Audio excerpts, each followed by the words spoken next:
20 million wings against the desert. Not vultures, not pigeons, not chickens. Quail. Tiny, fragile, almost invisible, yet thrust into the burning heart of the Sahel as if they carried a nation's destiny. In March 2025, under the blazing Ouagadougou sun, Captain Ibrahim Traoré declared a vision so audacious that the world first laughed, then leaned forward in disbelief. Burkina Faso, a land too often dismissed as small and landlocked, was preparing to release 20 million quail within 5 years. Not as spectacle, not as charity, but as sovereignty with wings. Why quail? Why now? To some they seemed absurd, a gamble fluttering in the dust. Yet to others, they became a symbol. Living pesticides that could devour the locusts, destroying harvests. Prolific layers of eggs that could fight hunger. A creature so small it mocked the arrogance of giants. The paradox was stark. Fragile feathers carrying a promise of dignity. Stay with us. This is not just about birds. It is about the future of nations. Subscribe and walk with us, because the story you are about to hear may change how we understand African leadership. The square in Ouagadougou held its breath. It was March 2025, and the heat shimmered over a crowd of farmers, soldiers, students, and mothers. Upon the stage stood Captain Ibrahim Traoré, a figure already etched into the imagination of his people. He did not arrive with guns or gold, but with an announcement that sounded like satire to some, salvation to others. Over the next 5 years, Burkina Faso would release 20 million quail into fields, villages, and deserts. The numbers were staggering. 3 regional hatcheries had been commissioned, each capable of producing hundreds of thousands of chicks every month. Ventilated trucks were fitted to ferry crates of birds across the country. Villages were not spectators, they were participants. Women's cooperatives, school children, and farmers alike received quotas of quail to release. What might have been a dry program was transformed into spectacle. Community ceremonies marked each delivery, elders chanting blessings, children opening crates, clouds of tiny wings scattering against the ochre sky. The symbolism was undeniable. These were not just birds. They were soldiers of sovereignty. Unlike costly pesticides, quail feasted on the grasshoppers and locusts that devoured millet and sorghum. Unlike chickens, which demanded grain feed and long growth cycles, quail matured in 6 weeks and began laying eggs by 45 days. One hen could produce more than 250 eggs in a single year. Multiplied by millions, the figures soared into billions, an avalanche of protein that could shift the balance of hunger. Government records revealed the seriousness behind the poetry. A budget of $45 million was dedicated to building hatcheries, training brigades, and distributing the birds. Within the first 6 months, 3.5 million quail had already been released across more than 80,000 hectares of farmland. Officials projected that by the end of the first year, local production of quail eggs could exceed 100 million annually, while meat could reach thousands of tons. For villagers who had endured years of crop loss, the sight was astonishing. In one province, farmers watched with disbelief as flocks darted between stalks of millet, snapping up grasshoppers. Some laughed at the idea of tiny soldiers patrolling their fields. Others marveled at the first handful of speckled eggs gathered in woven baskets. For families accustomed to empty plates, each egg was not just food. It was proof that change could come in unexpected forms. Traoré's words framed the moment in tones both intimate and defiant.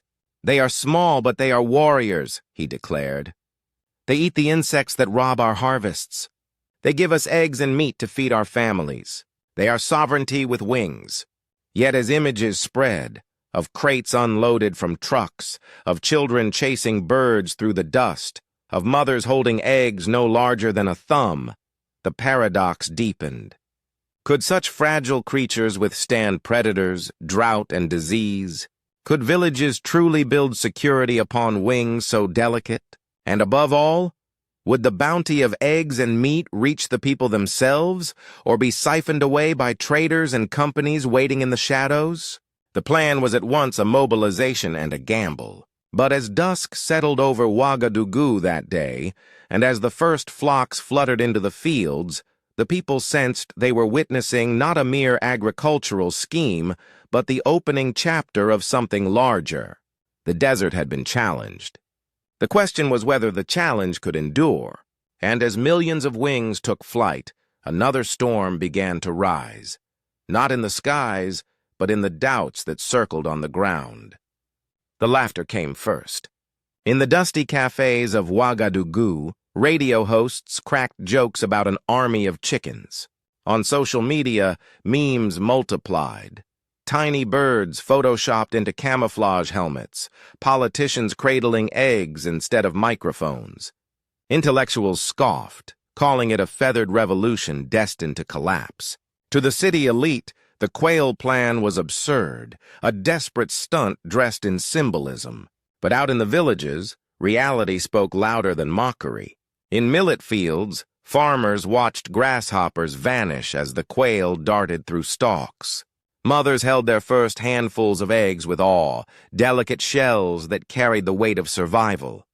Children chased flocks through the red dust, giggling at the fluttering spectacle. One farmer muttered, half laughing, half praying, "If these birds save my harvest, I will name my son after them." The paradox deepened, ridicule in the cities, cautious hope in the countryside. And still the numbers grew.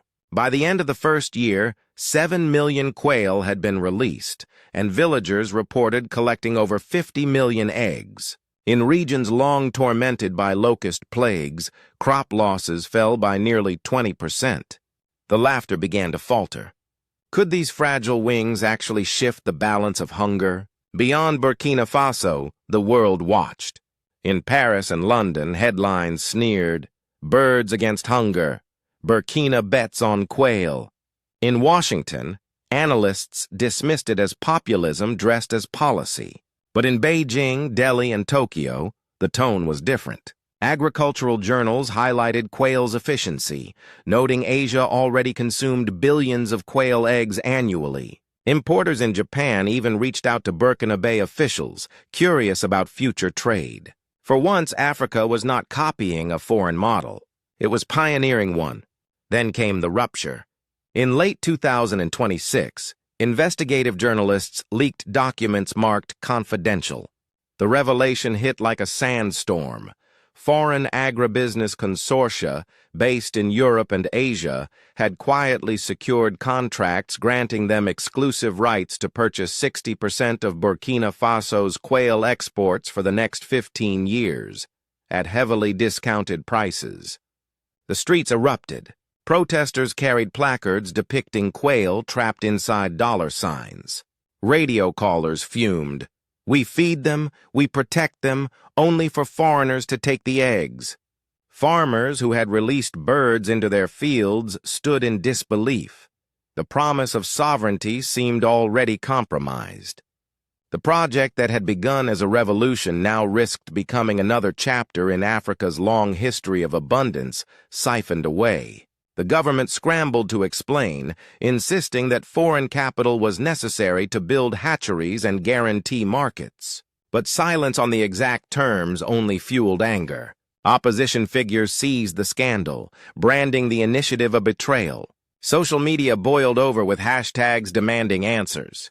The moment of triumph was turning into a trial by fire.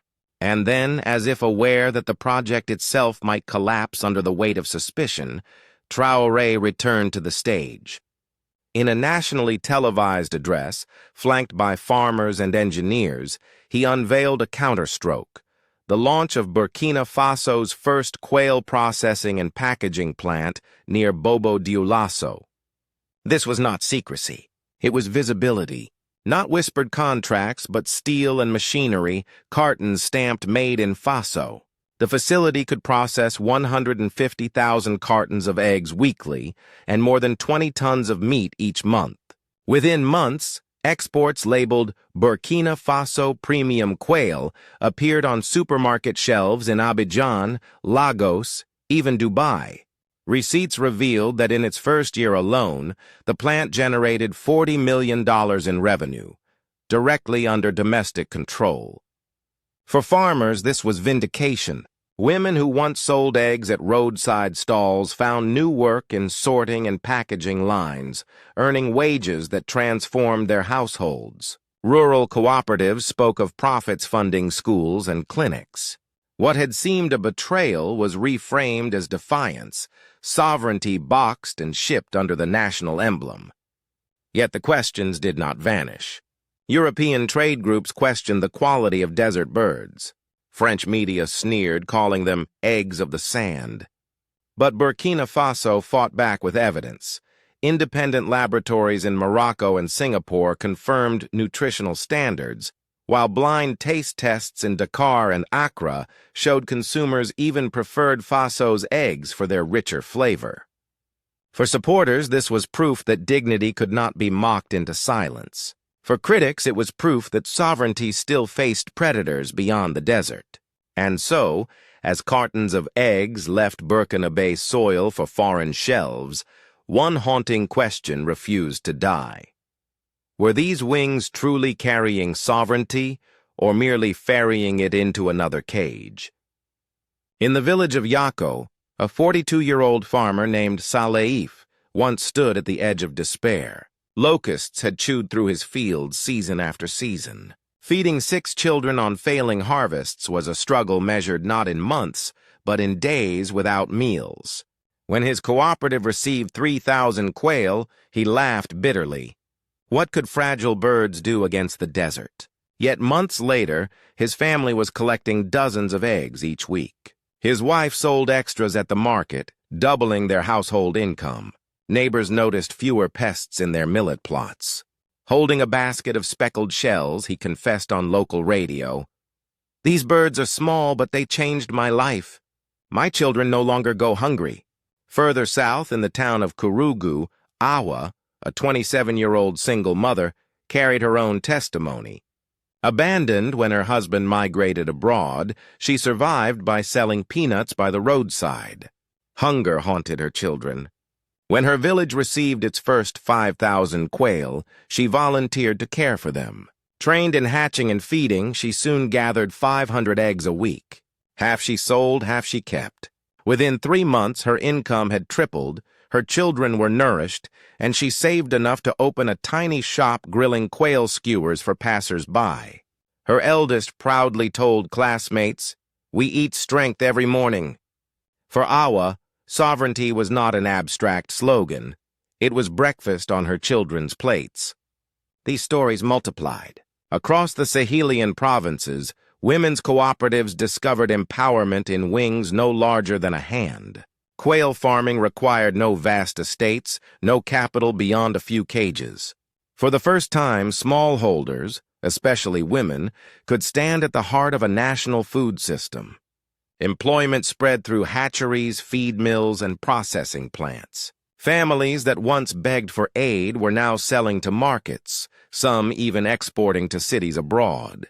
By the end of the 3rd year, the numbers were undeniable. Over 15 million quail had been released. National production surpassed 500 million eggs annually and more than 50,000 tons of meat. Economists valued the industry between $1.2 and $2 billion, rivaling cotton, Burkina Faso's traditional cash crop.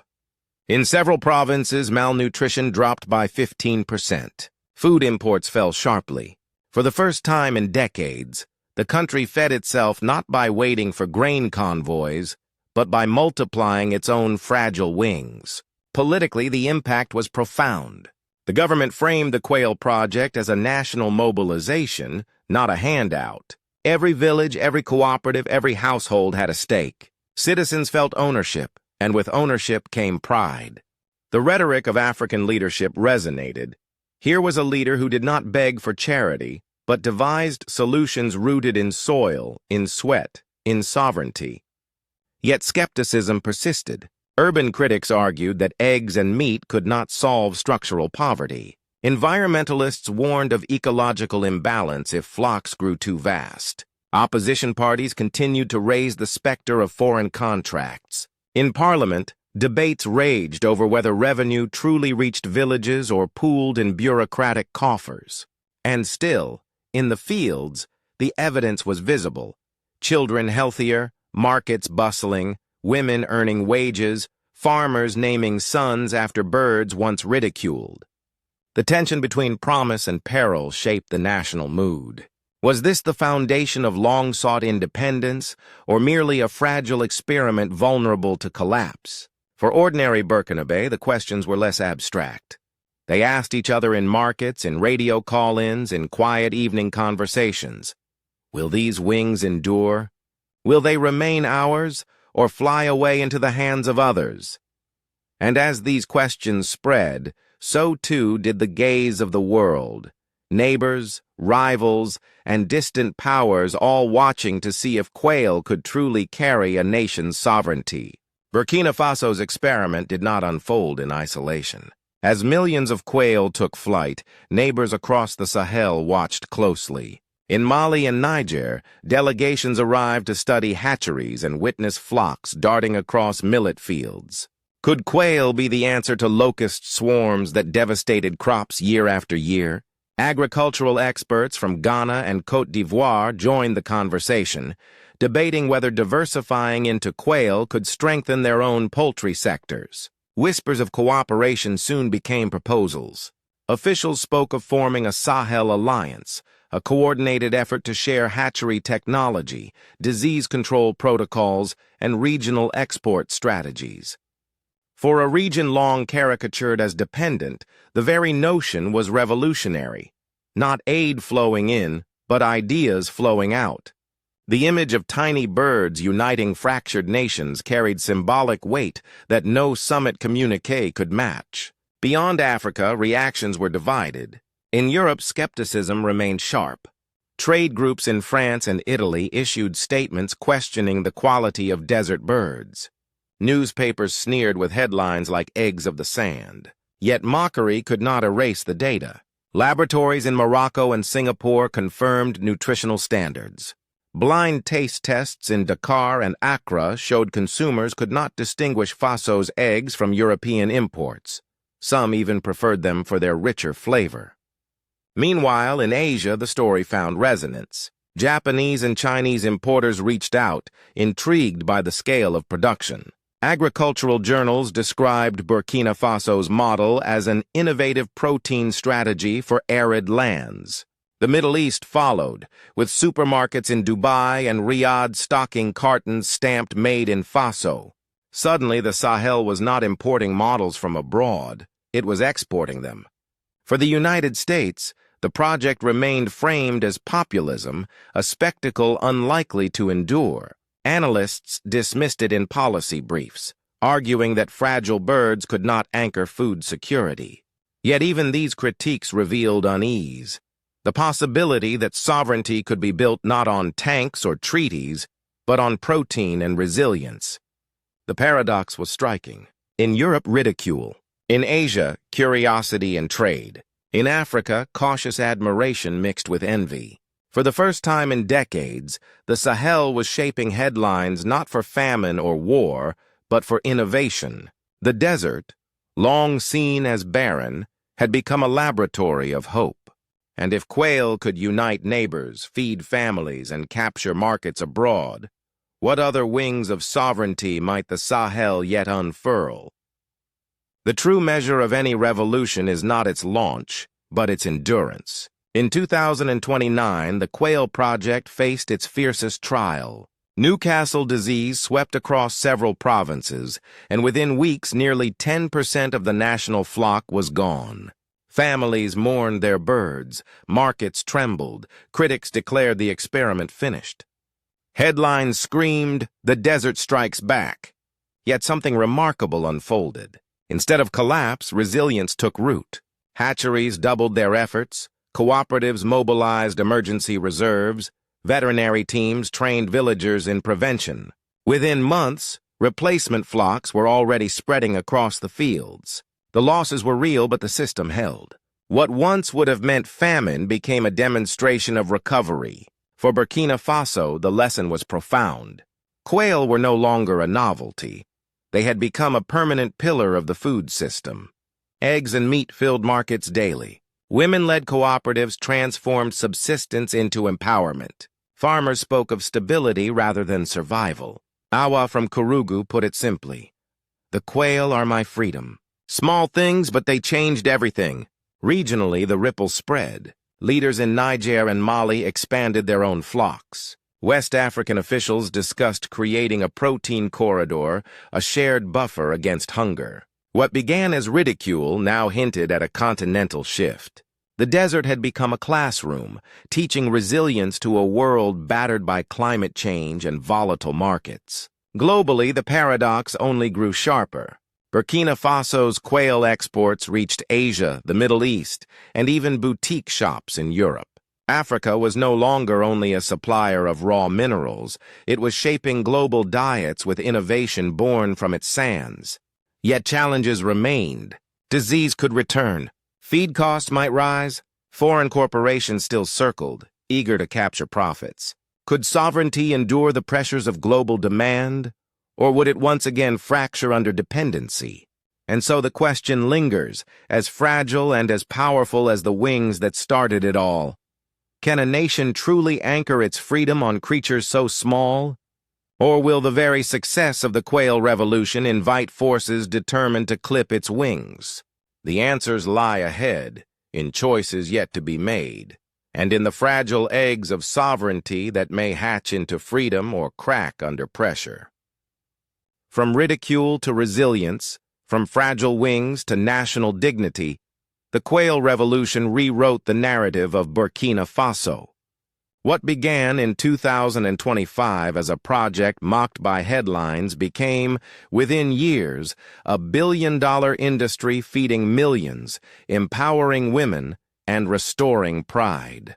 20 million birds, once dismissed as trivial, proved that sovereignty does not need grandeur. It needs courage, persistence, and vision. The story of Salif in Yako and Awa in Kurugu echoes across the Sahel. They are no longer waiting for convoys of aid. They are feeding their families with their own hands. This is not charity. This is not pity. This is sovereignty. And in that sovereignty lies the essence of African leadership, the ability to transform ridicule into revolution and fragility into strength. Regionally, the impact spreads. Conversations about a Sahel Alliance show that what started with quail could become a template for unity. Nations pooling knowledge, sharing resilience, and shaping markets together. If neighbors can rally around tiny birds, what else might they achieve when united in purpose? The wings of quail may yet inspire wings of diplomacy, industry, and shared destiny. Globally, the world has taken note. Cartons stamped "Made in Faso" sit on shelves from Lagos to Dubai, even in Paris. For once, Africa is not only supplying raw commodities, it is exporting innovation, taste, and dignity. This is the heartbeat of African leadership. Not waiting for validation, but setting new standards born of necessity and resilience. And yet the question remains, can sovereignty endure under the weight of global markets? Can fragile eggs withstand the claws of corporate predators? Or will dignity once again be siphoned away? The future is unwritten, but the lesson stands.